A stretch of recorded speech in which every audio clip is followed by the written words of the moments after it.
Hello everyone, एक बार फिर Shri nursing classes की इस अमेजिंग प्लेटफॉर्म पे आपका स्वागत है।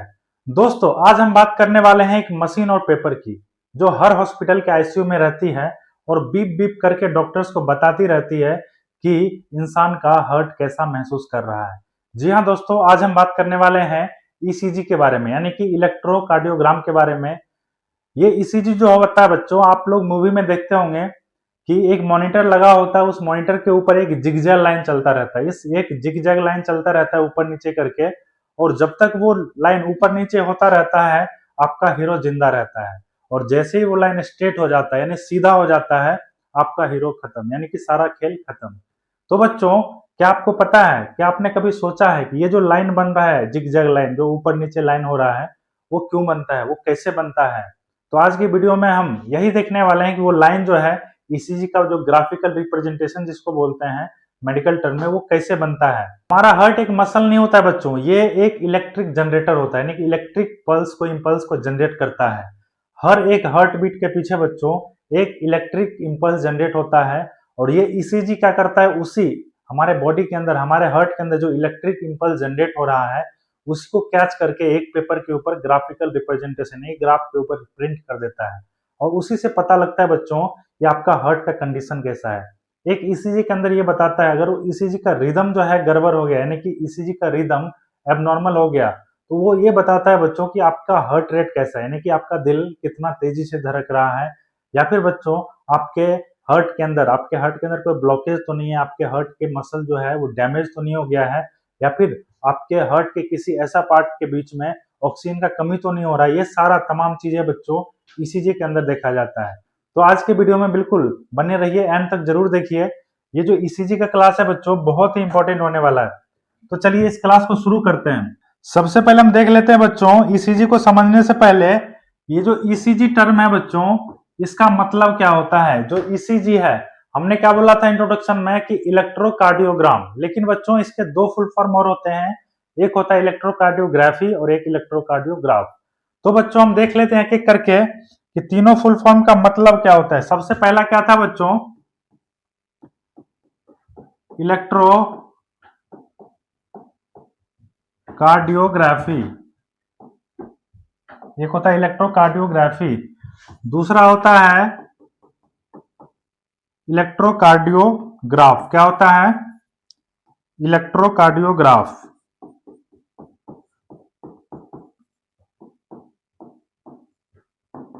ग्राफ। और तीसरा होता है बच्चों इलेक्ट्रोकार्डियोग्राम। इलेक्ट्रोकार्डियोग्राम। तीनों का मतलब समझ लेते हैं ताकि आपको कोई भी तरह का कंफ्यूजन ना रहे। ये जो ग्राफी है बच्चों, ग्राफी का मतलब होता है प्रोसीजर। क्या होता है? प्रोसीजर। कोई भी प्रोसीजर कर रहे हैं उसको ग्राफी बोलते हैं। अगर इसी का हम प्रोसीजर करने जा रहे हैं उसको क्या बोलेंगे? इलेक्ट्रोकार्डियोग्राफी। क्लियर है? ये जो ग्राफ होता है बच्चों, ये मशीन को बोला जाता है। किसको बोला जाता है? ये मशीन को बोला जाता है, फिर इसको इंस्ट्रूमेंट भी बोल सकते हैं। इंस्ट्रूमेंट को बोला जाता है जो जिसकी मदद से क्या होता है, ईसीजी का प्रोसीजर किया जाता है। जिसके मदद से क्या किया जाता है बच्चों? ईसीजी का प्रोसीजर, उसको क्या बोलते हैं? इलेक्ट्रोकार्डियोग्राफ। ये जो इलेक्ट्रोकार्डियोग्राम होता है, ग्राम का मतलब होता है बच्चों ग्राफिकल रिप्रेजेंटेशन। क्या होता है? Graphical representation.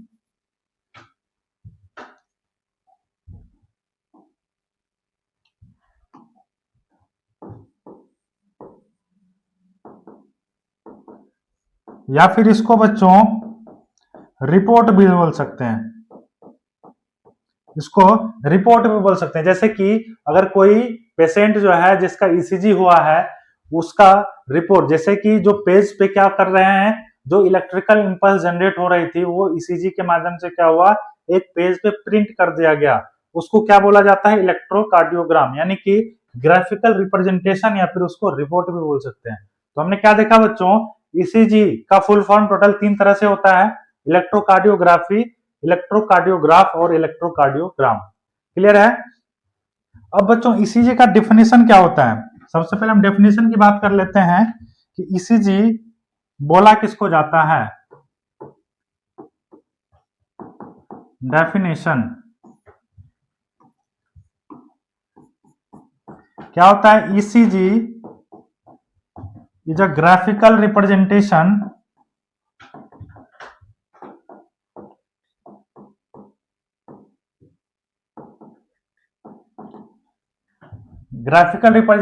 of electrical activity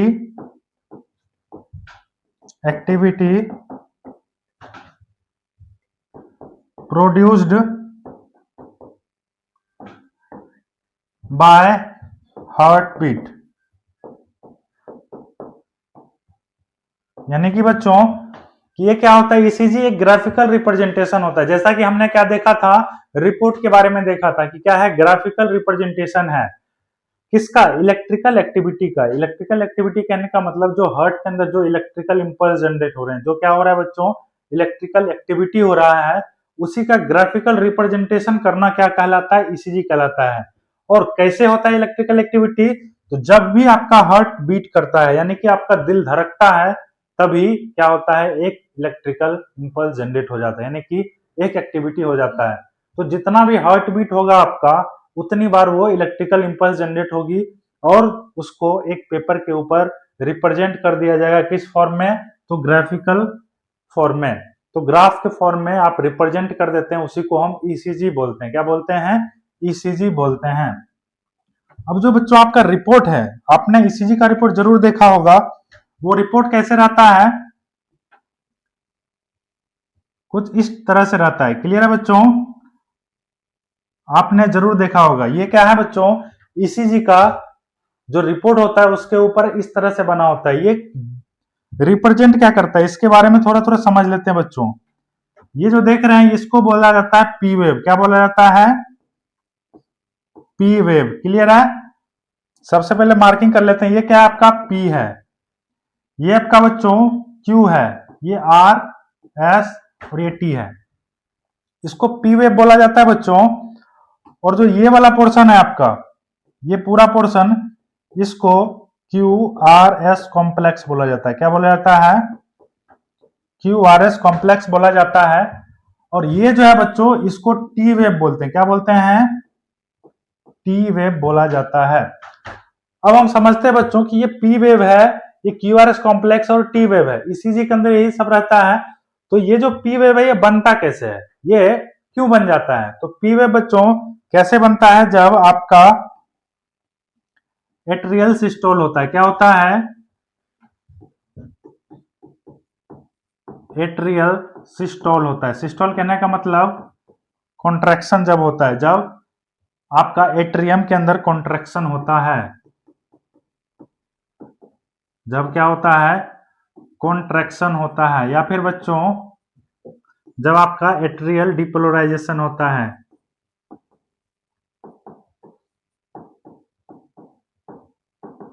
जब एट्रियल डिपोलराइजेशन होता है तो उस कंडीशन में क्या बनता है आपका पी वेव का फॉर्मेशन होता है। मान के चलिए बच्चों कि आपका जो हार्ट है हार्ट के अंदर टोटल 4 चैम्बर होते हैं। जो एट्रियम वाला चैम्बर है बच्चों जो एट्रियम होता है उसके अंदर क्या होता है एट्रियल कॉन्ट्रैक्शन होता है यानी कि जब कॉन्ट्रैक्ट करता है जब बच्चों कॉन्ट्रैक्ट करता है तो उस टाइम पे पी वेव बनता है। यानी कि जब एट्रियल सिस्टोल होगा जब आपका हार्ट का एट्रियम वाला पार्ट जो चैम्बर का जो एट्रियम वाला पार्ट है वो कॉन्ट्रैक्ट करता है बच्चों तो उस केस में क्या बनता है पी वेव बनता है। मतलब जितना तेजी से कॉन्ट्रैक्ट करेगा उतना ज्यादा पी वेव बनेगा। क्लियर है बच्चों। अब नेक्स्ट पी वेव के बाद क्या आता है क्यू आर एस कॉम्प्लेक्स। क्या आता है क्यू आर एस कॉम्प्लेक्स। तो ये क्यू आर एस कॉम्प्लेक्स कब बनता है जब आपका वेंट्रिकल्स एक तो हमने एट्रियम के बारे में देख लिया इसमें क्या होगा कि जब वेंट्रिकल्स कॉन्ट्रैक्ट करेगा यानी कि वेंट्रिकल्स के अंदर सिस्टोल होगा तब आपका क्यू आर एस कॉम्प्लेक्स बनेगा। कब बच्चों वेंट्रिकल्स सिस्टोल या फिर इसको कह सकते हैं वेंट्रिकल कॉन्ट्रैक्शन। जब कॉन्ट्रैक्शन होगा वेंट्रिकल्स के अंदर तो वो condition Q R S complex को बनाता है। किसको बनाता है क्यू आर एस कॉम्प्लेक्स को बनाता है। क्लियर है। तो जब बच्चों वेंट्रिकल्स के अंदर सिस्टोल होगा यानी कॉन्ट्रैक्ट करेगा तो क्या बनेगा क्यू आर एस कॉम्प्लेक्स बनेगा। अब नेक्स्ट है बच्चों टी वेव। जो टी वेव है ये कैसे बनता है? तो जब आपका वेंट्रिकल्स रिलैक्स करता है, जब आपका वेंट्रिकल्स रिलैक्स करता है यानी कि डायस्टोल की कंडीशन में, वेंट्रिकल्स डायस्टोल या फिर इसको वेंट्रिकल्स रिलैक्सेशन, रिलैक्सेशन कह लीजिए बच्चों, या फिर वेंट्रिकल्स रिपोलराइजेशन। तो इस केस में कौन से वेव का फॉर्मेशन होता है? तो वो टी वेव का फॉर्मेशन होता है। किसका फॉर्मेशन होता है? वो टी वेव का फॉर्मेशन होता है। तो हमने क्या देखा, ये ईसीजी का रीडिंग है बच्चों, इसके अंदर पी वेव है, क्यूआरएस कॉम्प्लेक्स है और टी वेव है। पी वेव कब बनता है? जब आपके एट्रियम के अंदर कॉन्ट्रैक्शन होता है तो आपका पी वेव का निर्माण होता है, फिर पी वेव का रिप्रेजेंटेशन बनता है। क्लियर है? क्यूआरएस कॉम्प्लेक्स कब बनता है? जब आपके वेंट्रिकल्स के अंदर सिस्टोल होता है, यानी कि वेंट्रिकल्स जब आपकी कॉन्ट्रैक्ट करते हैं तो आपके अंदर क्यूआरएस कॉम्प्लेक्स बनता है। जब ईसीजी के अंदर क्या बनता है? QRS complex. और लास्ट में टी वेव कैसे बनता है? जब वेंट्रिकल्स रिलैक्स करते हैं, जब वेंट्रिकल्स डायस्टोल की कंडीशन में या फिर रिपोलराइजेशन की कंडीशन में होता है तो उस टाइम पे आपका टी वेव का फॉर्मेशन होता है। अब बच्चों मान के चलिए कि अगर पी वेव के अंदर कोई दिक्कत आ रहा है, यानी कि पी वेव ज्यादा बन रहा है या फिर फ्लैट बन रहा है, तो आपको ईसीजी के अंदर देख के क्या समझ में आ जाना चाहिए बच्चों कि इसके एट्रियम के अंदर क्या हो रहा है, कोई दिक्कत आ रहा है, कोई परेशानी हो रहा है, कोई प्रॉब्लम्स आ रहा है। अगर आपका क्यूआरएस कॉम्प्लेक्स या तो ये अपर भाग में ज्यादा बन रहा है या फिर डिप्रेस्ड बन रहा है या फिर एलिवेटेड हो रहा है, तो उससे भी क्या समझ जाना है कि आपके वेंट्रिकल्स के अंदर गड़बड़ी हो रहा है। क्लियर है? तो और एक चीज और बच्चों, ये जो क्यूआरएस कॉम्प्लेक्स है ये आपका हार्ट बीट को भी डिनोट करता है। ये क्या करता है? आपके हार्ट बीट को भी डिनोट करता है। इधर मैं नोट में लिख दे रहा हूं, कहते हैं number of QRS complex equal to heart rate, यानी कि जो आपका क्यूआरएस कॉम्प्लेक्स का जो नंबर होगा, जितना बार क्यूआरएस कॉम्प्लेक्स बनेगा आपके ग्राफिकल रिप्रेजेंटेशन में, वो क्या होगा? आपका हर्ट रेट होगा। क्या होगा बच्चों? हर्ट रेट होगा। यहाँ पे बच्चों ये जो क्यू बाय मिस्टेक यहाँ लिखा गया है, ये क्यू का जो होता है लेवलिंग, ये यहाँ पे होता है। क्या होता है? ये क्यू होता है। क्लियर है? तो क्यू आर एस। क्लियर है? तो हमने क्या देखा बच्चों, जो पी वेव था उसके बारे में समझ लिया, क्यूआरएस कॉम्प्लेक्स के बारे में समझ लिया और टी वेव के बारे में समझ लिया। और नोट में क्या लिख लिया कि जितना नंबर क्यूआरएस कॉम्प्लेक्स का होगा मतलब उतना क्या है? हार्ट बीट किया, उतना हार्ट रेट हो गया उसका। क्लियर है? आगे देख लेते हैं बच्चों कि आपका हार्ट जो कंडक्शन सिस्टम ऑफ हार्ट है, थ्रूली एक डायग्राम इधर देख लेते हैं। सबसे पहले ये क्या है बच्चों? ये आपका हार्ट है। क्या है? ये हार्ट है। क्लियर है? हार्ट के जो एट्रियम वाला हिस्सा है, यहाँ क्या होता है? एसए नोड होता है। क्या होता है बच्चों? एसए नोड होता है। क्लियर है? फिर यहाँ पे क्या होता है बच्चों? एबी नोड होता है। क्या होता है? एबी नोड होता है। फिर एबी नोड से बच्चों इस टाइप से बंडल ब्रांच निकलता है। क्या निकलता है? इस टाइप से बंडल ब्रांच निकलता है और ये प्रोकेंजे फाइबर होता है। क्या होता है? ये बंडल ब्रांच होता है। इसको एबी बंडल ब्रांच भी बोल सकते हैं। और ये जो होता है बच्चों, ये प्रोकेंजे फाइबर होता है। क्या होता है? प्रोकेंजे फाइबर होता है। सबसे पहले क्या होता है कि एसए नोड कॉन्ट्रैक्ट करता है। क्या करता है? एसए नोड कॉन्ट्रैक्ट करता है। तो इसके अंदर से बच्चों आप 72 से 80 बीट्स पर मिनट इसका क्या होता है? कॉन्ट्रैक्शन रहता है। जो एबी नोड है बच्चों, ये 40 से 60 बीट्स पर मिनट क्या करता है? ये कॉन्ट्रैक्शन देता है। और ये बंडल ऑफ ब्रांच क्या करता है? बंडल ब्रांच कम करता है, यानी कि 15 से 20 या फिर 25 कह सकते हैं, 15 से 25 बीट्स पर मिनट ही ये क्या करता है? आपका कॉन्ट्रैक्शन रखता है। मान के चलिए बच्चों कि अगर एबी नोड खराब हो गया है, फिर एसए नोड खराब हो गया। खराब इन द सेंस बच्चों कि जो एसए नोड है वो ब्लॉक हो गया। ये क्या हो गया? अगर एसए नोड ब्लॉक हो जाता है तो उस कंडीशन में क्या होगा? If SA node is blocked, अगर क्या होगा बच्चों, आपका एसए नोड ब्लॉक हो गया, यानी कि एसए नोड खराब हो गया, तो क्या होगा, ये जो 72 से 80 बीट्स पर मिनट जो इंपल्स जनरेट हो रहा था, कॉन्ट्रैक्शन जनरेट हो रहा था, वो क्या आ जाएगा, सारा लोड एवी नोड के ऊपर आ जाएगा। क्या आ जाएगा बच्चों, एवी नोड के ऊपर लोड आ जाएगा। क्या बच्चों ये रफ्तार मेंटेन कर पाएगा? तो बिल्कुल नहीं बच्चों, ये कितना करता है, 40 से 60 बीट्स पर मिनट ही करता है। मतलब कि ऐसे नोड से क्या हो गया, इसका नाता खत्म हो गया। अब सारा कहाँ आ गया, एबी नोड के ऊपर ही सारा प्रेशर आ गया और बंडल ब्रांच के ऊपर प्रेशर आ गया। क्लियर है बच्चों? तो इस केस में क्या होगा, पी वेव एब्सेंट हो जाएगा। क्या हो जाएगा बच्चों, पी वेव एब्सेंट मिलेगा। पी वेव क्या मिलेगा, एब्सेंट मिलेगा, यानी कि पी वेव खराब हो चुका है, ब्लॉक हो चुका है। तो सिर्फ आपको ईसीजी के अंदर क्या मिलेगा, क्यूआरएस कॉम्प्लेक्स से डायरेक्ट ईसीजी मिलेगा। यानी कि पी वेव ऐसे चलता था, ऐसे नहीं चलेगा, डायरेक्ट आपको ईसीजी में सिर्फ और सिर्फ इस टाइप से मिलेगा। यानी कि पी वेव जो बन रहा था इस टाइप से बच्चों, ये नहीं बनेगा। ये बच्चों क्या होगा, ये यहाँ पे नहीं बनेगा। तो पी वेव क्या बनेगा, आपको ईसीजी के अंदर पी वेव एब्सेंट मिलेगा। क्लियर है? अगर मान के चलिए बच्चों, अगर मान के चलिए कि आपका एवी नोड खराब हो गया, क्या हो जाएगा, if AV node is blocked. अगर एवी नोड ब्लॉक्ड हो गया तो उस कंडीशन में क्या होगा कि आपका जो एसए नोड था वो क्या था बच्चों, इसको इंपल्स जनरेट करके यहाँ भेज रहा था, फिर ये इंपल्स जनरेट करके आगे की तरफ भेज रहा था। यानी कि जो एसए नोड है एट्रियम के अंदर इंपल्स जनरेट कर रहा था।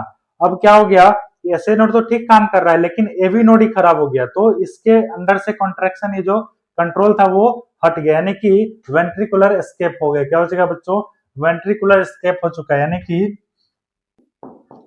Ventricles note be under SA node. क्या होगा कि एसए नोड के अंदर वेंट्रिकल्स नहीं होगा, जिसको वेंट्रिकुलर एस्केप बोला जाएगा। क्या बोला जाएगा, वेंट्रिकुलर एस्केप। तो इस कंडीशन में क्या होगा बच्चों कि जो आपका एवी नोड है वो क्या होगा, एवी बंडल ब्रांच उसका काम करेगा। जैसे कि क्या होगा कि ये जो एसए नोड था ये 72 से 80 बीट्स पर मिनट क्या कर रहा था, कॉन्ट्रैक्शन करवा रहा था, इंपल्स जनरेट करवा रहा था। लेकिन अब क्या होगा, ये खराब हो चुका है, तो अब एवी बंडल ही क्या करेगा, 15 से 25 बीट्स मिनट धड़काएगा, जो होगा बच्चों इंपल्स जनरेट करेगा। मान के चलिए कि बच्चों 75 बीट्स पर मिनट कॉन्ट्रैक्शन आ रहा था एसए नोड से, तो अब क्या होगा,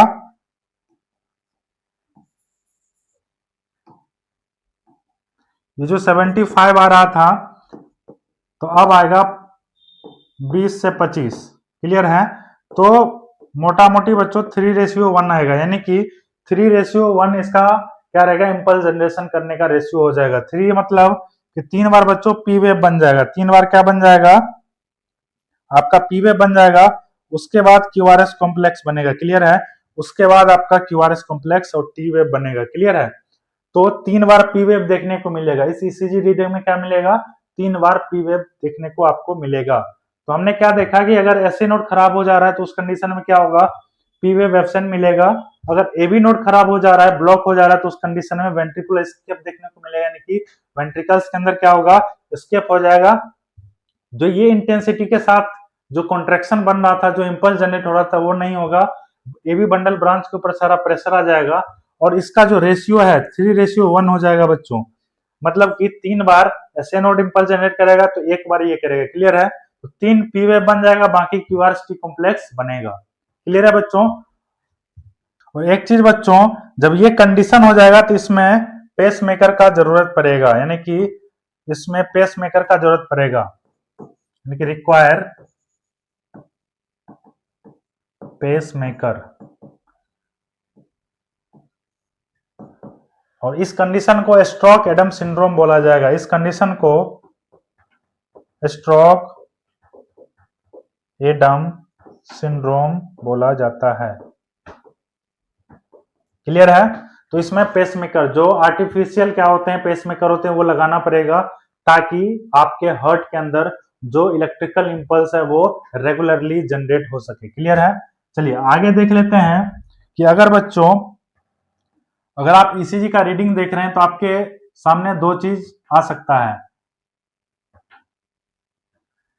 क्या होगा बच्चों, ये जो आपका एसटी सेगमेंट है ये डिप्रेस्ड मिल सकता है। क्या मिल सकता है?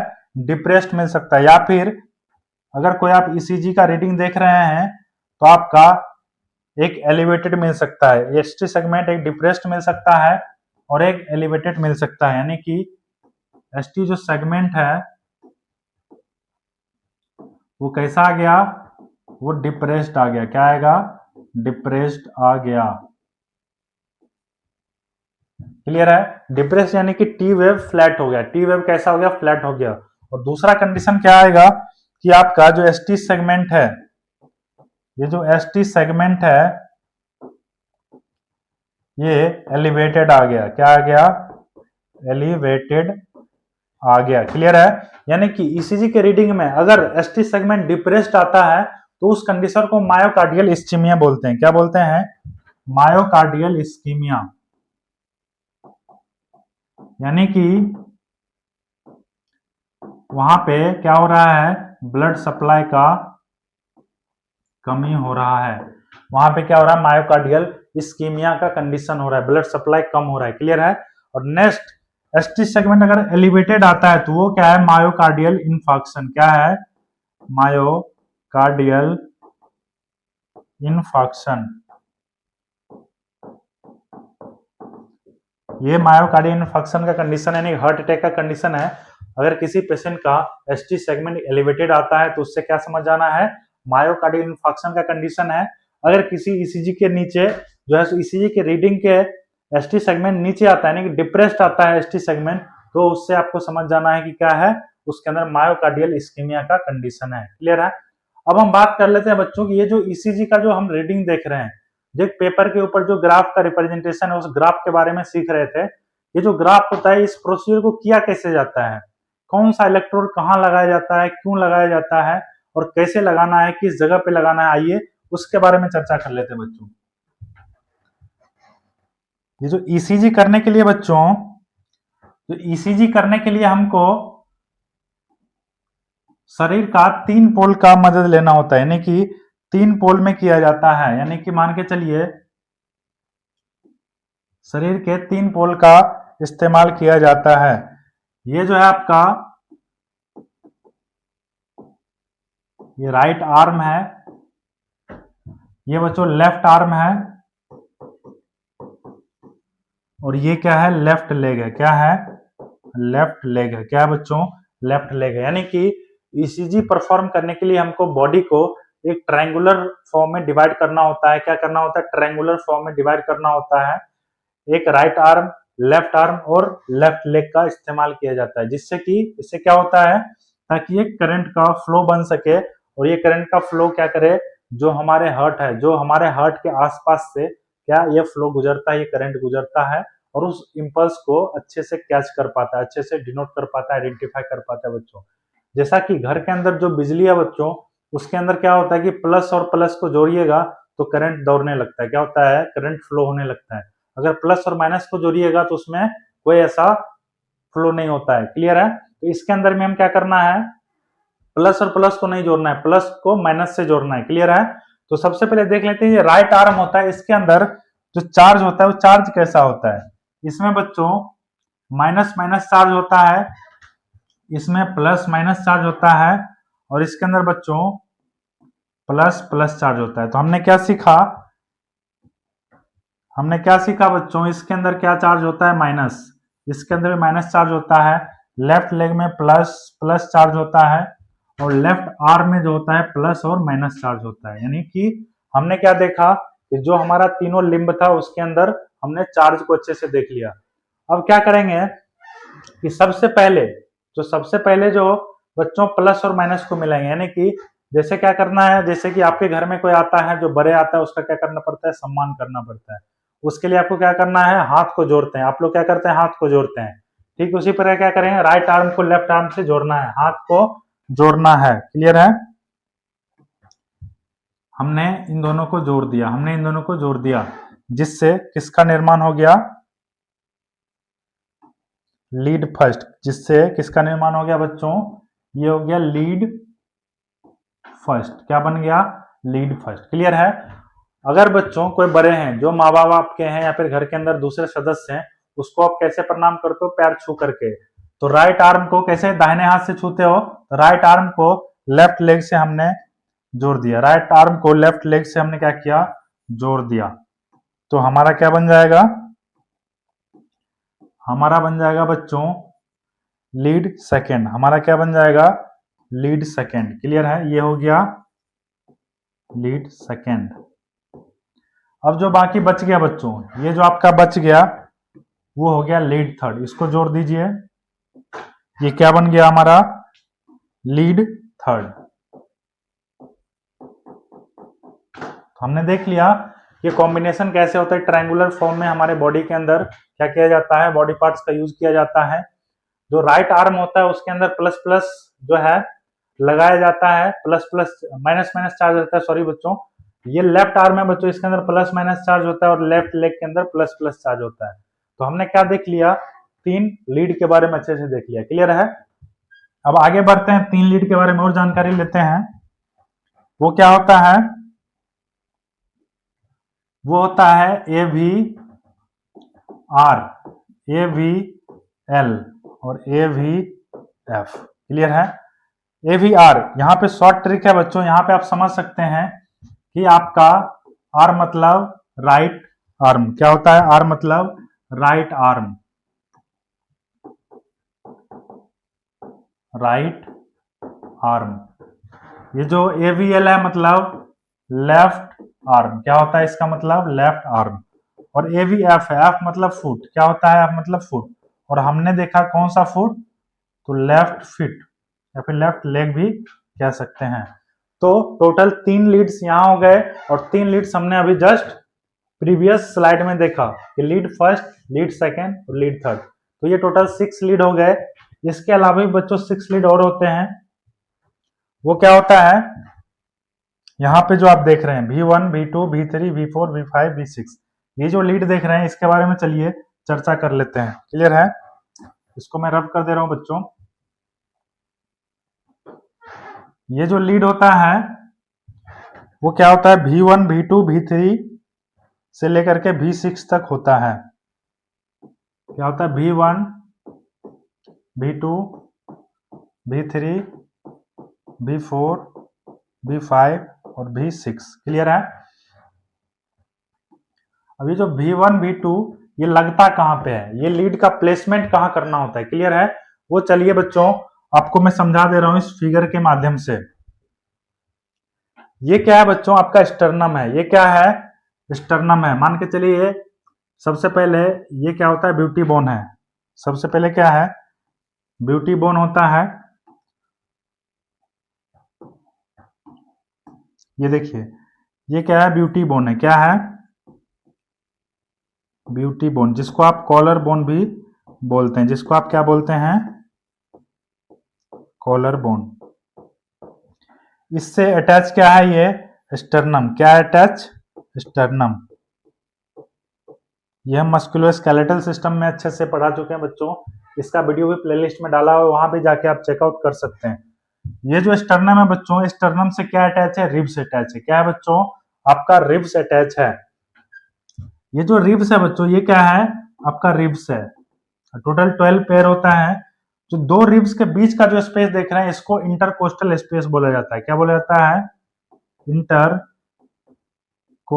स्पेस। क्या बोला जाता है? Intercostal space. यानी कि 2 रिब्स के बीच की जो खाली जगह होती है उसको इंटरकोस्टल स्पेस बोला जाता है। तो हमको क्या करना है? V1 और V2 को बच्चों बिल्कुल जो आपका इंटरकोस्टल स्पेस है, 4th इंटरकोस्टल स्पेस पे लगाना है। यहां से काउंट करते हैं। ये क्या है बच्चों? ये जो रिब्स है आपका 1 2 3 4। क्या?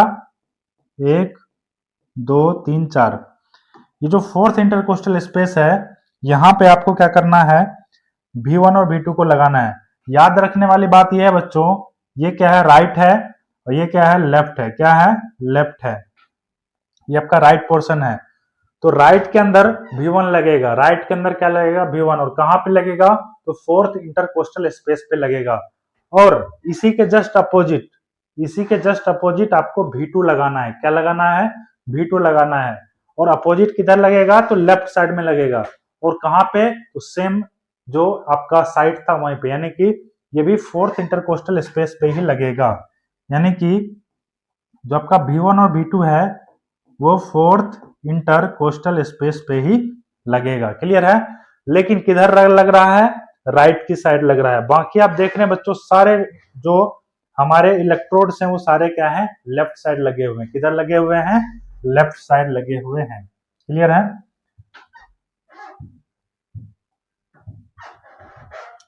ये जो V1 है बच्चों, ये सिर्फ और सिर्फ किधर लगा है? Right side. किधर लगता है? Right side. और राइट साइड में किधर? तो फोर्थ इंटर कोस्टल स्पेस पे। कहां लगता है? फोर्थ इंटर कोस्टल स्पेस पे। और वो किधर की साइड? तो टुवार्ड स्टर्नम। किधर बच्चों? स्टर्नम की साइड लगता है।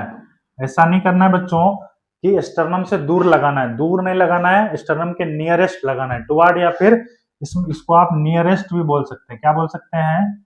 इसके नियरेस्ट लगाना है। किसके? स्टर्नम के।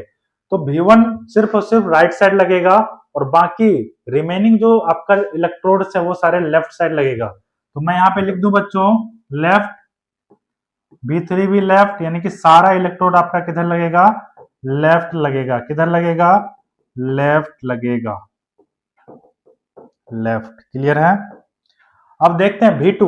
V2 को हमने क्या देखा? ये भी जहां पे V1 लग रहा था उसके जस्ट अपोजिट यानी कि लेफ्ट साइड में V2 भी लग रहा था। यानी कि लेफ्ट के अंदर ये कहां लगेगा? फोर्थ इंटरकोस्टल स्पेस पे ये भी लगेगा। और इसका भी साइड क्या रहेगा?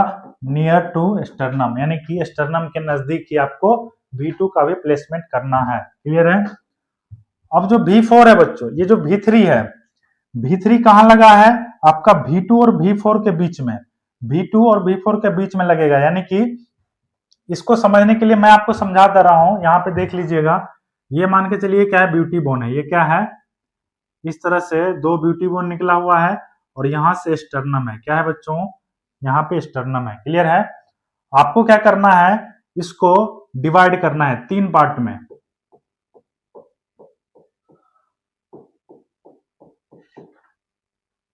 या फिर ये डायग्राम जो बना हुआ बच्चों, इस पे मैं आसानी से समझा दे रहा हूं। ये डायग्राम पे समझा दे रहा हूं बच्चों। ये जो आपका डायग्राम देख रहे होंगे, ये मान के चलिए बच्चों, ये क्या है? ब्यूटी बोन है। ये दो ब्यूटी बोन है और बीच में क्या है? स्टर्नम है। क्या बच्चों? स्टर्नम है। और स्टर्नम से क्या अटैच रहता है? ये रिब्स अटैच रहता है। ये क्या रहता है? इस टाइप से बच्चों रिब्स अटैच रहता है। क्लियर है? तो आप लोग बच्चों ध्यान से देखिएगा, हम क्या कर रहे हैं? ये जो आपका ब्यूटी बोन है या फिर कॉलर है या फिर इसको क्लेविकल बोन भी बोलते हैं, तो इसके मिड क्लेविकुलर लाइन एक ड्रॉ करेंगे। इसके क्लेविकल से एक मिड लाइन ड्रॉ करेंगे जिसका नाम होगा मिड क्लेविकुलर लाइन। क्या होगा? Mid clavicular line. यानी कि ये जो हमारा ब्यूटी बोन है, ये जो कॉलर बोन है, इसके मिड से एक हम क्या कर रहे हैं? डायग्राम ड्रॉ कर रहे हैं, एक लाइन ड्रॉ कर रहे हैं जिसको हम मिड क्लेविकुलर लाइन बोले। और एक बच्चों हम एंटीरियर क्लेविकुलर लाइन ड्रॉ करें, यानी कि हमारा जो क्लेविकल है इसके एंटीरियर, यानी कि क्लेविकल बोले या फिर एक्जिला बोल लीजिए, एक्जिला वाला जो पोर्शन है इसको एंटीरियर एक्जिलरी लाइन बोल सकते हैं। यानी कि ये यहां से हम एक लाइन ड्रॉ कर रहे हैं। क्या कर रहे हैं बच्चों? एक्जिला के एंटीरियर पोर्शन से, यानी कि एंटीरियर एक्सिलरी लाइन। क्या होगा? Anterior axillary line. और एक लाइन किधर से ड्रॉ करेंगे बच्चों? ये जो आपका एक्सिला वाला पार्ट है इसके बीच से, इसके बीच से, जैसे ये आपका एक्सिला है, यहां से एक लाइन हम ड्रॉ कर रहे हैं। इसको क्या बोले? तो मिड एक्सिलरी लाइन। क्या होगा? Mid axillary line. तो हमने क्या किया कि ये जो बीच में क्लेविकल बोन था इसको मिड क्लेविकुलर लाइन में हमने इसको ड्रॉ कर दिया। उसके बाद हमने इंटीरियर एक्सिलरी लाइन ड्रॉ किया और मिड एक्सिलरी लाइन ड्रॉ किया। क्लियर है? अब यहाँ पे क्या करना है? जो आपका V4 है बच्चों, V4 का प्लेसमेंट मिड क्लेविकुलर लाइन पे करना है, जो आपका क्लेविकल से बिल्कुल मिड में आएगा। ये जो आपका क्लेविकल से यहाँ तक क्लेविकल है, इसके मिड में जो ये देख रहे हैं, ये V4 का प्लेसमेंट करना है। और कौन से इंटरकोस्टल स्पेस पे? तो बच्चों फिफ्थ इंटरकोस्टल स्पेस पे आपको इसका प्लेसमेंट करना है। ये जो है, ये क्या है? Fifth intercostal space. क्या है? Fifth intercostal space. और फिफ्थ इंटरकोस्टल स्पेस पे ही ये तीनों नोड्स जो आपका इलेक्ट्रोड्स हैं उसका प्लेसमेंट होता है, यानी कि V4, V5, V6 तीनों का जो प्लेसमेंट है वो फिफ्थ इंटरकोस्टल स्पेस पे होता है। लेकिन जो V4 है ये कहाँ आएगा बच्चों? ये आपका मिड क्लेविकुलर लाइन है, वहां पे आपको प्लेस करना है। जो V5 है बच्चों, एंटीरियर एक्सिलरी लाइन पे करना है V5 को, ये जो एंटीरियर एक्सिलरी लाइन है। और ये जो मिड एक्सिलरी लाइन है, यहाँ पे V6 का प्लेसमेंट करना है। क्या करना है बच्चों? V6 का प्लेसमेंट करना है। V3 का मतलब कि V4, V2 और V4 के बीच में करना है, यानी कि बिटवीन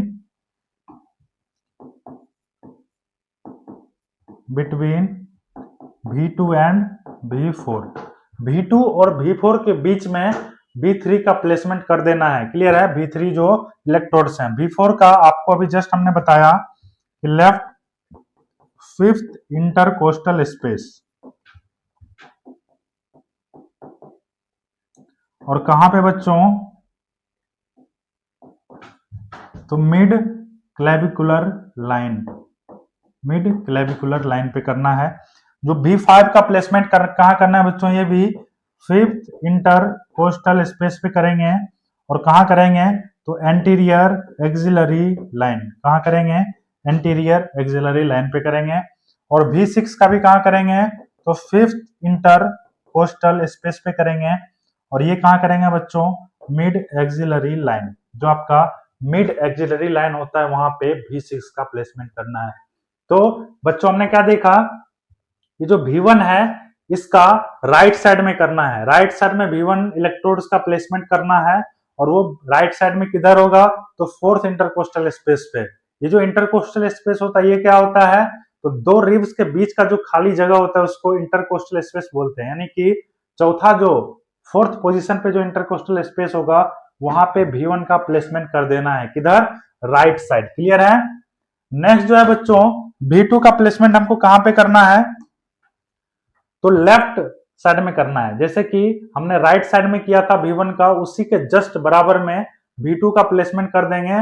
बस उस क्या रहेगा? लोकेशन लेफ्ट साइड रहेगा और फोर्थ इंटरकोस्टल स्पेस रहेगा। क्लियर है? जो V3 का जो प्लेसमेंट करेंगे बच्चों, ये रहेगा V2 और V4 के बीच में। V2 और V4 के बीच में इसका प्लेसमेंट करेंगे। V4 का प्लेसमेंट कहां करेंगे? फिफ्थ इंटरकोस्टल स्पेस में। और कहां पे? मिड क्लेविकुलर लाइन के अंदर। कहां पे? मिड क्लेविकुलर लाइन, जहां पे हमने ड्रॉ करके दिखाया था वहां पे करना है। V5 का प्लेसमेंट फिफ्थ इंटरकोस्टल स्पेस पे करेंगे, एंटीरियर एक्सिलरी लाइन के ऊपर करेंगे। और V6 का बच्चों इसका भी फिफ्थ इंटरकोस्टल स्पेस पे करना होता है और मिड एक्सिलरी लाइन के ऊपर करना होता है। आप लोग डायग्राम में अच्छे से देख लीजिए। ये क्या है आपका? यहाँ क्या है?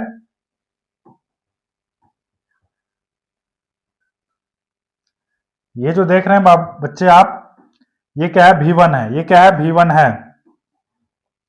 ये V1 है बच्चों, जिसका प्लेसमेंट हमने फोर्थ इंटरकोस्टल स्पेस पे किया। क्लियर है? यहां से देख सकते हैं आप, ये क्या है? रिब्स नंबर 1, 2, 3 और 4, यानी कि 1, 2, 3 और 4। फोर्थ पे हमने V1 का किया। किधर? तो राइट साइड में। और यहाँ पे देख सकते हैं बच्चों 1, 2, 3, 4, यहाँ पे हमने V2 का किया, यानी कि लेफ्ट साइड में। क्लियर है? यहां तक समझ में आ गया? V3 का हमने V4 और V2 के बीच में V3 का कर दिया। और V4 का हमने फिफ्थ इंटरकोस्टल स्पेस पे, V4, V5, V6 तीनों कहां होगा? फिफ्थ इंटरकोस्टल स्पेस पे। बस आपको जो लाइन ड्रॉ किया था उसको आपको ध्यान में रख के चलना है। क्लियर है? अब जो बाकी जो बचे हुए इलेक्ट्रोड्स हैं बच्चों, हमने क्या किया था? एक ट्रायंगल बना के हमने क्या किया था बच्चों? ट्रायंगल बना के हमने डिनोट करने की कोशिश किया था। जैसे कि यहाँ पे देख सकते हैं आप, ये क्या है? इस टाइप से हमने ट्रायंगल बनाया था। इस टाइप से हमने क्या बनाया था? ट्रायंगल। तो इधर क्या था? राइट आर्म था, लेफ्ट आर्म था और ये लेफ्ट लेग। लेकिन बच्चों यहाँ देख रहे होंगे राइट लेग पे भी क्या है? इलेक्ट्रोड लगा हुआ है। वो कैसा कलर का है? ब्लैक कलर का। कैसा कलर का है? तो ब्लैक कलर का है। तो ब्लैक में क्या होता है? न्यूट्रल होता है, कोई भी उसमें चार्ज नहीं होता है। जैसा कि हमने क्या देखा था कि ये जो राइट आर्म है, इस राइट आर्म में क्या चार्ज था, तो इसमें माइनस माइनस था, क्या था, माइनस माइनस था। ये जो लेफ्ट आर्म था इसके अंदर प्लस माइनस था, और ये लेग है बच्चों, लेफ्ट लेग, इसके अंदर प्लस और प्लस था। क्लियर है? इसको मैं रब कर दे रहा हूं बच्चों, अच्छे से समझ आएगा तब।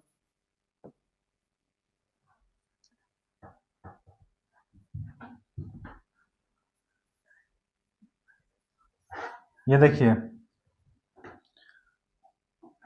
यहां हमने क्या किया था बच्चों, कुछ इस तरह से, ये देख रहे हैं आप, इस तरह से क्या है, ट्रायंगल बनाया हुआ है। क्या बनाया हुआ है? इस तरह से ट्रायंगल बनाया हुआ है। क्लियर है? और यहाँ पे बच्चों क्या होता है, हर्ट होता है। क्या होता है? हर्ट होता है।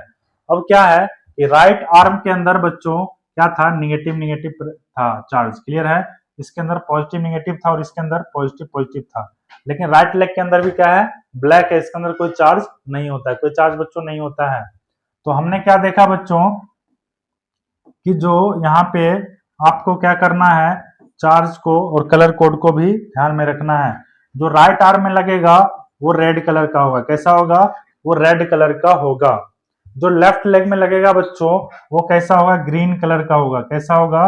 ग्रीन कलर का। जो लेफ्ट आर्म में लगेगा वो कैसा होगा बच्चों, वो होगा येलो कलर का। और राइट लेग में तो ब्लैक कलर का इलेक्ट्रोड लगेगा। क्लियर है? तो आपको क्या करना है, चारों लिम्ब में सबसे पहले इलेक्ट्रोड लगा देना है। ब्लैक वाला आपका राइट लेग में लगेगा, ग्रीन वाला लेफ्ट लेग में लगाना है, और राइट आर्म में आपको रेड लगाना है, और लेफ्ट आर्म में येलो कलर का जो है इलेक्ट्रोड लगाना है। बाकी V1 से लेके V6 तक हमने अच्छे से आपको इसमें बता चुके हैं। क्लियर है? आई होप आपको ये पूरा क्लास अच्छे से समझ में आया होगा। अगर क्लास समझ में आता है तो बिल्कुल कमेंट जरूर कीजिए और लाइक करिए वीडियो को। क्लियर है बच्चों? अगर आपको कोई ऐसा ही टॉपिक आपको समझना है, अगर आप समझना चाहते हैं ऐसा टॉपिक, तो कमेंट सेक्शन में आप वो भी लिख सकते हैं बच्चों। कैसा लगा क्लास जरूर बताइए, जिससे कि हमको भी एक मोटिवेशन मिलता है बच्चों। तो बच्चों मिलते हैं अगले क्लास में, तब तक पढ़ते रहिए, बढ़ते रहिए और एक नर्सिंग ऑफिसर बन के दिखाइए। आपका बहुत बहुत धन्यवाद।